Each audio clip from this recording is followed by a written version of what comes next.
Globalisation लोगों और देशों के बीच बढ़ता अंतर संबंध है। ग्लोबलाइजेशन सामान, लोग और विचारों का आदान प्रदान है और राष्ट्रीय और अंतर्राष्ट्रीय स्तर पर पॉलिसीज में बदलाव से संबंधित है। ग्लोबलाइजेशन के कारण सीमा पर व्यापार बढ़ा है और देशों और लोगों के पास पैसा आया है। इस वीडियो में हम ग्लोबलाइजेशन के प्रभावों को देखेंगे। व्यापार और अर्थशास्त्र। ग्लोबलाइजेशन का पहला और सबसे महत्वपूर्ण फायदा व्यापार और आर्थिक गतिविधियों की तेजी में योगदान है और इससे लगभग सभी देशों के लिए व्यवसाय और आर्थिक आदान प्रदान में फायदा हुआ है। देशों ने अपनी अर्थव्यवस्थाओं को खोला और फ्री ट्रेड नीतियों को लागू किया, जिससे आर्थिक आदान प्रदान बढ़ाने में मदद मिली। इससे वैश्विक स्तर पर मजबूत आर्थिक विकास हुआ, उद्योगों को बढ़ावा मिला और उत्पादन क्षमता बढ़ी। सस्ते में सामान बनना शुरू हुआ।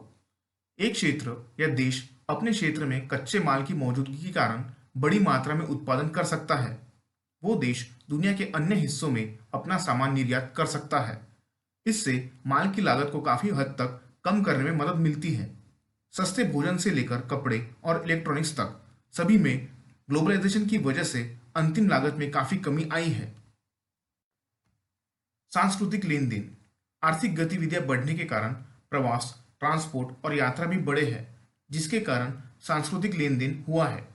लोकल समुदायों को बाकी लोकल समुदायों की मान्यताओं, रीति रिवाजों और आदतों का पता चल गया है और उन्होंने उसमें से कुछ अच्छे गुणों का और जीने के तरीकों को अपनाना शुरू कर दिया है।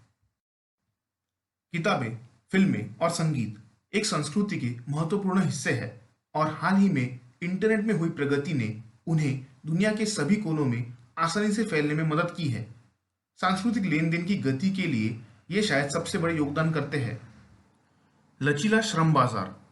ग्लोबलाइजेशन के बाद के युग में बेहतर संचार और उन्नत तकनीक के चलते एक व्यक्ति दुनिया भर में कहीं भी आसानी से काम कर सकता है।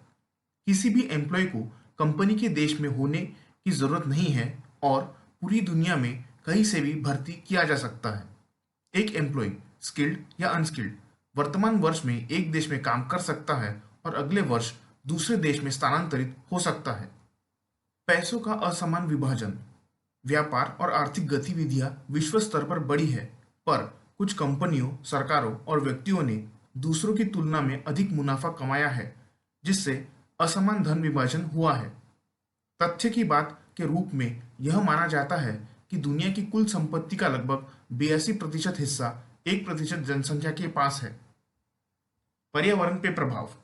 ग्लोबलाइजेशन का अर्थ है औद्योगिक विकास, बढ़ती जनसंख्या और इंसानी जरूरतों को पूरा करना।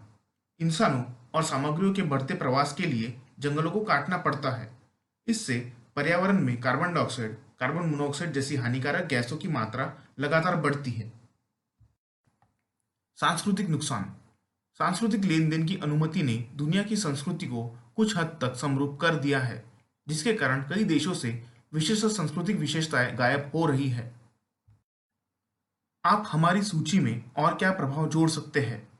नीचे कमेंट्स में हमें बताएं। साथ ही इस वीडियो को लाइक और शेयर करें और हमारे चैनल को सब्सक्राइब जरूर करें। देखने के लिए धन्यवाद।